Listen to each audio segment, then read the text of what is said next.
इस गंभीर समय और जो ये समय हमारा चल रहा है, ये सबसे ज्यादा हमारे लिए महत्वपूर्ण है। इस समय हमें करना क्या चाहिए?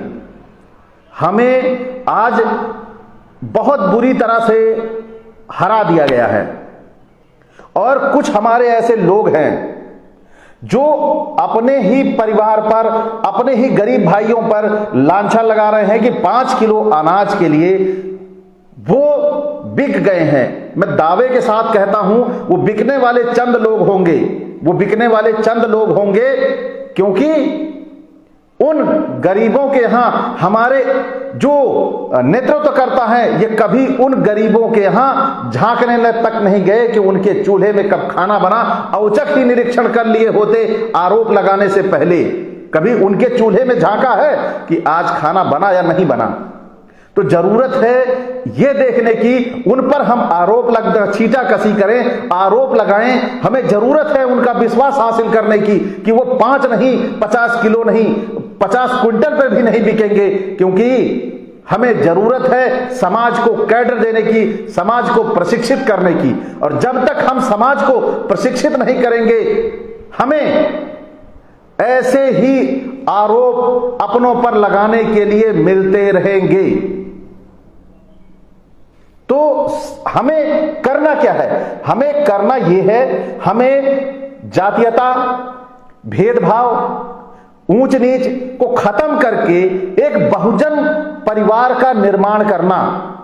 जिस दिन हम बहुजन परिवार का निर्माण कर लेंगे, स्वतः ही ये 15% वाले आपके चरणों में नतमस्तक हो जाएंगे। ये अपना काम करने के लिए हमारे संगठनों में घुसते हैं, जगह बनाते हैं और हमें खत्म करने की प्रोसीडिंग करते हैं। इसका रिजल्ट आपने अपनी आंखों से सबने देख लिया है। आज जो हम देख रहे हैं कि जो ब्राह्मण जिस संगठन में घुसा है, इसने खत्म करने का काम किया है, चाहे बसपा हो चाहे सपा हो। सपा में भी अखिलेश यादव से ऐसे ऐसे काम करवाए, मंदिर के चक्कर कटवाए, मंदिरों के अलावा उन गरीबों के घर में अगर जाने का काम करवाया होता, जहां पे जरूरत थी, जो इंतजार कर रहे थे कि एक बार माननीय अखिलेश यादव आके हमारे घर पे पानी ही पी लेते, वो इलाका धन्य हो जाता, क्योंकि उन्होंने उनसे पैसे की डिमांड नहीं रखी थी। तो जरूरत क्या है? जरूरत है हमें अपने समाज के लोगों में बैठने की, अपने लोगों को समझने की। लेकिन हम समझते किसको हैं? एक बार एक ब्राह्मण आके मुस्कुरा के बोल देता है, आप बहुत अच्छा कर रहे हैं, हम फिदा हो जाते हैं। अरे इसने तो हमसे बात कर ली, इसने तो हमारा नाम ले लिया, हमें पूछ लिया। ये हमारी गुलामी का सबसे बड़ा कारण है। अगर हम इससे सावधान ना हुए तो ये लोग अभी हमें 24 में भी हराएंगे। 24 में भी इनकी प्लानिंग फिक्स है। मैं चुनाव से पहले ही बोल रहा था, जब वोटिंग नहीं शुरू हुई थी तब मैं बोल रहा था जीत फिक्स है, जीत फिक्स है। लेकिन मैं किसी बड़े ओहदे पे नहीं बैठा, मैं किसी बड़े संगठन का लीडर नहीं, तो मेरी बात को ये सुनेंगे कैसे? ये सुनते उसकी हैं जिन्होंने जातिगत संगठन बनाकर इनको गुमराह करने का काम किया। इनको ये नहीं बताया कि असली समस्या है क्या। जीत फिक्स थी। ये मैं कल भी सुबह गिनती स्टार्ट होने के पहले भी मैंने लिखा था कि जीत फिक्स है। भाजपा अगर उत्तर प्रदेश से हारती है तो पूरे भारत से साफ हो जाएगी, क्योंकि इनकी सारी जो षड्यंत्र की ध्रुवीकरण है वो उत्तर प्रदेश से फिक्स है। उत्तर प्रदेश को ये बरकरार रखना चाहते हैं। सबसे ज्यादा सीटें यहां से आती हैं। सबसे ज्यादा सीधे साधे और भोले भाले लोग उत्तर प्रदेश में निवास करते हैं। जिन्हें धर्म और जाति के नाम पर आसानी से गुमराह किया जा सकता हो, उनके लिए षड्यंत्र करना बहुत आसान है। अब यहां पे इन्होंने 6 महीने पहले ही फ्री राशन की व्यवस्था की। उस फ्री राशन को, जो फ्री राशन इनको दिया, उसका ठीकरा, ईवीएम का ठीकरा उन गरीबों के सिर पे फोड़ दिया। अब वो गरीब हमेशा अत्याचार, शोषण, जुल्म सब सहते जाएं, उसके बावजूद भी उनके ऊपर यह आरोप लगता जाए कि वो गद्दार हैं। हम अपनों को गद्दार समझ रहे हैं, हमारे गद्दार नहीं हैं। गद्दार है ये जो कुर्सी पे बैठा है, घेरा फेरी कर रहा है, जो जीत के सत्ता में आ रहा है, वो गद्दार है। असली गद्दार की पहचान आपको करनी होगी। हमारे लोग एक नंबर के ईमानदार हैं। चंद लोगों की बात मैं नहीं कर सकता, चंद लोग तो होते ही हैं कुछ ऐसे जिनका जीवन ही इसी पे रहता है। लेकिन जरूरत आज हमें किस चीज की है? जरूरत है हमें अपनों को समझने की, अपनों के बीच में जाकर बैठने की, उनको अपने साथ जोड़ने की। अगर किसी से गलती होती है, मैं दावा करता हूं कि अगर पूरे यादव समाज से गलती होती है तो मैं पैर पकड़ के माफी मांगूंगा। लेकिन आज हमें बहुजन समाज बनाने की जरूरत है। जो मैं पिछले कई सालों से लगा हुआ हूं वो आज जरूरत है। अगर हम बहुजन समाज बना लेंगे तो निश्चित तौर पर दावे के साथ कहता हूं, मनवादी आपके चरणों में ना पड़े हो तो गुलामी करूंगा मैं आपकी। आज जितने भी नेस्तनाबूत होते जा रहे हैं हमारे संगठन, जितने भी सर्वजन की बात करते हैं, ये गद्दारी है। बहुजनों के साथ गद्दारी है सर्वजन की बात करना। सर्वजन माने धोखा, चीटिंग। इसलिए सर्वजन का कॉन्सेप्ट हमें बिल्कुल हटाना होगा और हमें पूरी तरह से बहुजन कॉन्सेप्ट पे काम करना होगा। क्योंकि 6743 जातियां एक ही छतरी के नीचे जब तक नहीं आएंगी, इनके मंसूबे, ये ठगने वाले काम, धोखा देने वाले काम, इनके लगातार जाल चलते रहेंगे और हम समझ नहीं पाएंगे। हम अपनों को ही दोषी मानते रहेंगे। अब हम अपनों को कब तक दोषी माने, इसकी भी एक हद होती है। आप इतनी गहराई से इन चीजों को समझिए। कैसे वो ठग झंडे वाला पार्क में बैठे हुए वो विचारक, उनके जो ये नीति तय करते हैं कि कैसे हमें इस बहुजन समाज को ठगना है, बहुजन समाज को कैसे बेवकूफ बनाना है।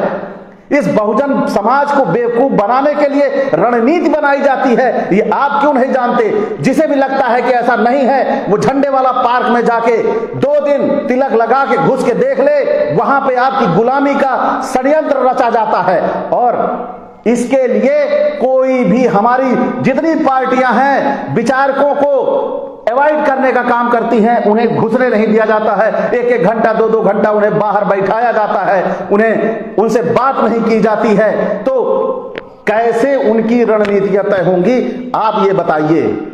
कैसे हमारा समाज सफल होगा?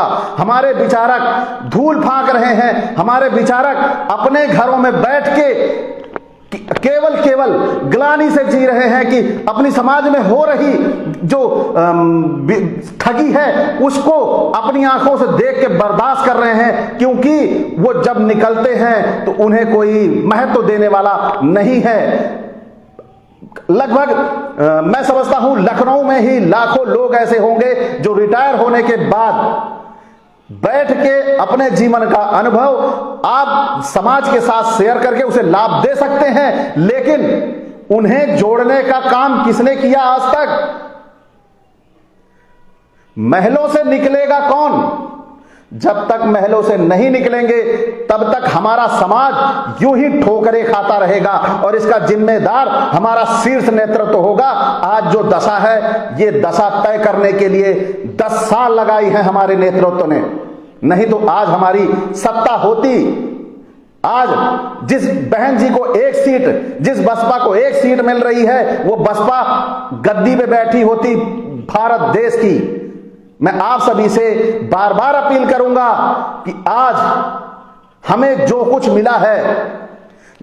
मिला है शुरुआत में डॉक्टर अंबेडकर के जरिए मिला है। डॉक्टर अंबेडकर के बाद यदि पिछड़ों के लिए जो बहुत बड़ा काम देने का किया गया, उसी संविधान के जरिए मंडल जी के द्वारा हम लोगों को वो अधिकार मिला जिससे आज जरूरत है हमें उस मंडल और संविधान की ताकत से बहुजनों का राष्ट्र हो ये भारत।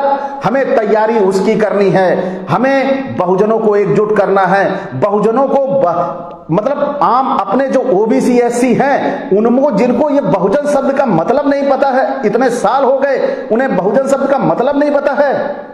बहुजन शब्द का मतलब है सीधी सीधी भाषा में हम बिखरे हुए लोगों का एक समूह, एक घर, यानी एक शोषण। पूरा ओबीसी एससी पे बराबर शोषण होता है। तो जो शोषण होता है जिनका, उनकी एक जाति होनी चाहिए, वो जाति है बहुजन। क्योंकि शोषण जिसका होता है अलग अलग नहीं हो सकता।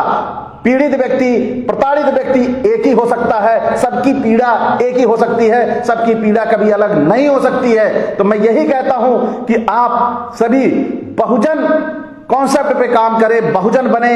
ये सर्वजन वाले ठग जाएंगे हमें, सर्वजन वाले कभी भी दुश्मन हमारे साथ मित्रवत व्यवहार नहीं कर सकता। वो मित्रवत अगर व्यवहार कर रहा है तो आप तुरंत संदेह करिए, कारण है वो आपकी स्थितियों का मूल्यांकन करने के लिए आपके बीच में आया हुआ है। तो ऐसे साथीरों को पहचान के हम सजा देने का काम करेंगे। ऐसे साथीरों को सजा के अलावा भी जो मतलब इनको तो बुरी से बुरी सजा देने का काम हमें करना होगा, तभी जाके इनके हौसले पस्त होंगे। आज हमारे समाज में जो भी तरक्की करता है उनके पीछे ये तुरंत लग जाते हैं और हमें खत्म करने का काम करते हैं। तो मेरे भाइयों, मेरे साथियों, मेरे बुजुर्गों, मेरे विचारकों, मेरे बुद्धिजीवियों, आपसे ये अपील है मेरी, अपने समाज पे दोषारोपण ना करते हुए अपने बगल के घर में जलते हुए चूल्हे और का ध्यान रखिए। जरूरत पड़ती है तो अपने मुख्य लीडर को सूचित करिए कि वहां पर कि 5 किलो की जरूरत है कि 5 क्विंटल की।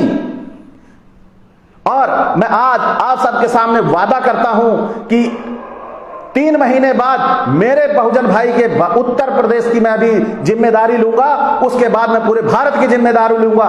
किसी उत्तर प्रदेश के किसी भाई के घर, बहुजन के घर दुर्घटना होगी, 24 घंटे में हम उसे राशन पानी मुहैया करवाएंगे, इसका मैं वादा करता हूं।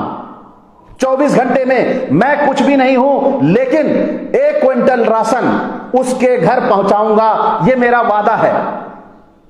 और आप सभी साथियों को इसके लिए मेरे साथ एकजुट होकर काम करना पड़ेगा। मेरी राजनीतिक महत्वाकांक्षा कभी कोई नहीं है, मैं कभी चुनाव नहीं लड़ूंगा, कभी किसी भी ऐसे जगह पे फार्म नहीं डालूंगा जहां पे चुन के आके मुझे कोई लाभ का पद मिले। मैं आपसे ये वादा करता हूं आज, और इस समाज को असहाय नहीं रहने दूंगा। भले इसके लिए मुझे कुछ करना पड़े, मैं अपने घर से निकल के आपके बीच आऊंगा और काम करूंगा।